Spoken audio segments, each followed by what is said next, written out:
হ্যাঁ একই সাথে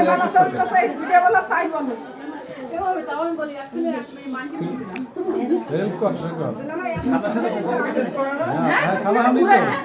তুমি ওর হাতে মানুষ গেলাই দিবা আর তোমার গেলাই হ্যাঁ সামনাসামনি বসতে হবে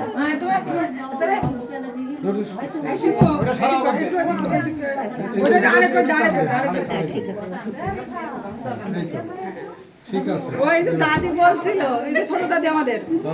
সে বলছিল যে ওদের সামনাসামনি করে দাও এই তো না হ্যাঁ ঠিক আছে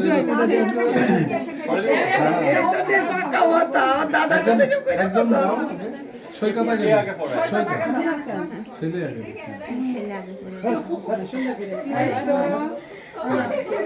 যেমন